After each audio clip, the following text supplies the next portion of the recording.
Hari ini kita bakal bongkar-bongkaran soal dapur industri SEO digital.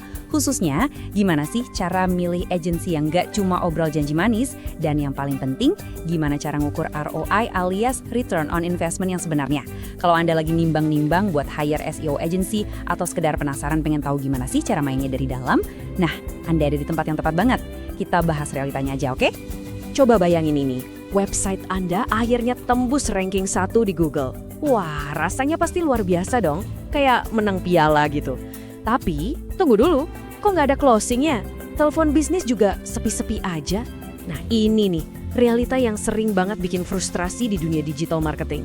Punya ranking tinggi itu kadang cuma jadi, kebanggaan semua aja. Atau bahasa kerennya, vanity metrics, nol besar di pendapatan bisnis nyata. Terus, pertanyaannya, apa dong yang salah di sini? Oke, mari kita masuk ke bagian pertama. Apa sih sebenarnya definisi sukses di dunia SEO itu? Coba deh kita bandingin pola pikir zaman dulu sama realita bisnis sekarang. Dulu yang namanya sukses SEO itu ya cuma sebatas pamer ranking keyword. Ya bisa nongkrong di halaman pertama Google emang bagus banget. Tapi agensi yang benar-benar profesional tahu persis kalau itu tuh nggak cukup. Sama sekali nggak cukup. Mereka bakal lebih fokus ke metrik bisnis yang real. Seberapa banyak sih traffic organik yang masuk? Terus berapa banyak prospek atau leads yang nyangkut? Gimana tingkat konversinya? Dan ujung-ujungnya ya revenue, duit masuk. Karena pada akhirnya metrik-metrik inilah yang beneran ngebayar tagihan operasional bisnis Anda kan? Terus gimana cara agensi ini mencapai metrik bisnis tadi? Enggak, mereka nggak bakal main tebak-tebakan. Semuanya tuh pasti diawali dengan audit mendalam buat nentuin baseline atau titik awalnya. Dari situ baru deh mereka riset keyword yang relevan, beresin masalah-masalah teknis di website Anda, terus masuk optimasi konten dan ngebangun authority website. Dan yang paling krusial, proses ini tuh nggak pernah berhenti. Bakal selalu ada monitoring dan evaluasi berkelanjutan. Alur kerjanya emang super terstruktur. Dan ya memang begitulah cara kerja para profesional sejati.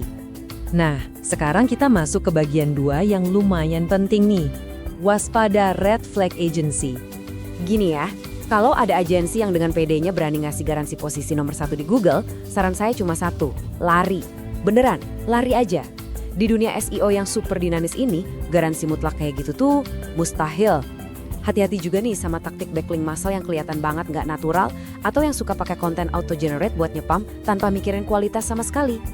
Terus perhatiin juga soal transparansi. Kalau laporan mereka sengaja dibikin ribet atau buram, akses data Anda dibatasi, atau hasil kerjanya nggak jelas detailnya, wah itu red flag gede banget. Agensi yang bener nggak bakal pernah nyembunyiin data dari kliennya sendiri. Lanjut ke bagian 3, cara tepat verifikasi agensi. Kunci utamanya di sini tuh menuntut transparansi. Sebelum Anda tanda tangan kontrak, coba deh tes mereka dulu. Minta mereka tunjukin studi kasus dari klien sebelumnya. Tanyain detailnya, gimana sih cara mereka ngelakuin audit awal? Terus kemampuan teknis timnya kayak apa? Proses bikin kontennya gimana? Strategi backlinknya aman nggak? Pastiin juga Anda memperjelas sistem pelaporannya. Siapa yang bakal pegang akses akun? Dan pastinya, bedah isi kontraknya sedetail mungkin. Ingat, Anda tuh berhak bahkan wajib punya partner yang kompeten dan benar-benar terbuka. Sekarang, mari kita bahas topik yang lagi anget-angetnya. Bagian 4, SEO di era AI. Banyak banget orang yang panik belakangan ini. Takut AI bakal ngebunuh SEO. Tapi santai aja, prinsip dasarnya tetap sama kok. Di era pencarian baru ini, AI itu pada dasarnya cuma alat bantu buat alur kerja. Ujung-ujungnya, website Anda tetap wajib memenuhi syarat utama. Harus mudah diakses, relevan, dan yang paling penting benar-benar ngebantu pengguna. Intinya, mesin pencari bakal selalu punya satu tujuan utama, yaitu ngasih jawaban terbaik dan paling berguna buat manusia. Walaupun AI sekarang jago banget ngedraft artikel atau ngerangkum ide cuma dalam hitungan detik, konten Anda itu tetap mutlak butuh sentuhan manusia. Riset mendalam, proses editing, dan pastinya fact-checking itu udah harga mati.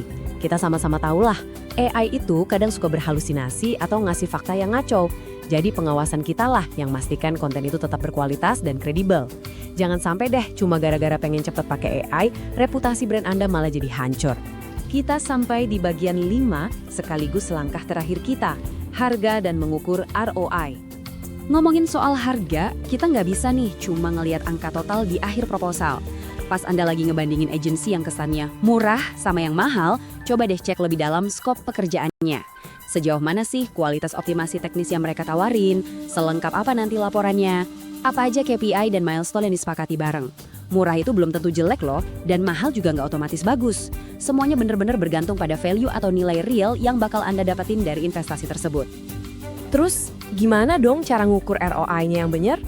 Simpelnya gini, Anda harus bisa nyambungin titik-titik dari metrik pencarian, kayak impresi dan klik, langsung ke hasil bisnis real, kayak leads yang masuk, konversi, dan ya, revenue tadi.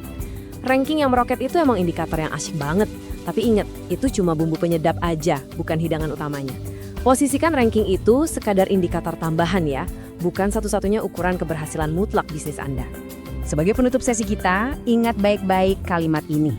Pilih jasa SEO berdasarkan bukti nyata, proses yang transparan, dan dampaknya ke bisnis Anda. Bukan cuma sekedar kemakan janji-janji ranking. Pahami dulu nih kondisi website Anda sekarang, tetapkan KPI yang super jelas, dan beranilah menuntut akuntabilitas dari agensi tersebut. Jadi, coba deh tanyain ke diri Anda sendiri hari ini. Apakah strategi SEO Anda sekarang ini udah beneran numbuhi bisnis Anda atau jangan-jangan Anda cuma lagi ngejar piala kosong di halaman pencarian? Coba deh dipikirin lagi deh. Terima kasih banyak udah nyimak sesi bedah materi kita kali ini dan sampai jumpa.